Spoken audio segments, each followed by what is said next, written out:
અમદાવાદના સરદારનગર વોર્ડમાં સ્થાનિકોમાં આક્રોશ છે, રોષ છે. ગટર ઉભરાવાની સમસ્યા મામલે રોષ જોવા મળી રહ્યો છે. સ્થાનિકોએ ધારાસભ્ય પાયલ કુકરાણીની ઓફિસને રજૂઆત કરી.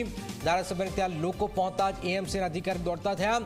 ધારાસભ્ય ફક્ત અધિકારી સાથે વાત કરતા જ લોકોમાં રોષ જોવા મળી રહ્યો છે. આપ જોઈ રહ્યા છો, એએમસીના અધિકારી દોડતા થયા, સ્થાનિકોમાં આક્રોશ. ધારાસભ્યને ત્યાં લોકો પહોંચતા જ એએમસીના અધિકારીઓ દોડતા થયા છે.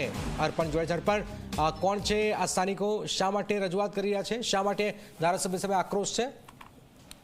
જરાક જે પ્રમાણેની માહિતી મળી રહી છે કે આ વિસ્તારમાં સરદારનગર વોર્ડ છે તેના જુદા જુદા વિસ્તારમાં છેલ્લા કેટલાય સમયથી ડ્રેનેજ ઉભરાવાની, ગટરના પાણી બેક મારવાની સમસ્યા ઉદ્ભવી રહી છે, જેને લઈને સ્થાનિકોએ પ્રથમ તો પોતાના જે સ્થાનિક કોર્પોરેટરો છે તેમને અનેકવાર રજૂઆત કરી, છતાં પણ કોઈ નિરાકરણ આવ્યું નહોતું. જેના કારણે આજે જે કેટલાક સ્થાનિકો છે, જે આપણે દ્રશ્યોમાં પણ જોઈ શકે છે, નરોડાના ધારાસભ્ય છે પાયલબેન કુકરાણી, તેમને ત્યાં એકઠા થયા હતા અને પોતાની રોષપૂર્ણ રજૂઆત કરી હતી. આ ઘટના બાદ ધારાસભ્ય ઓફિસ તરફથી એએમસીના અધિકારીઓને તાબડતોડ જાણ કરવામાં આવી, એટલે ઉત્તર ઝોનના ડેપ્યુટી મ્યુનિસિપલ કમિશનર સહિતના જે ઇજનેરી અધિકારીઓ છે તે તાબડતોડ ત્યાં પહોંચ્યા હતા.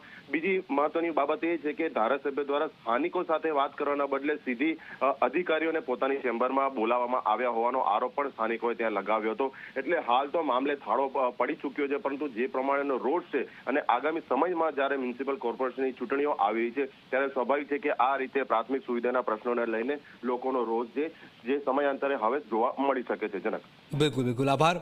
આપ જોઈ રહ્યા છો, લોકોનો આક્રોશ હાલમાં સામે આવી રહ્યો છે.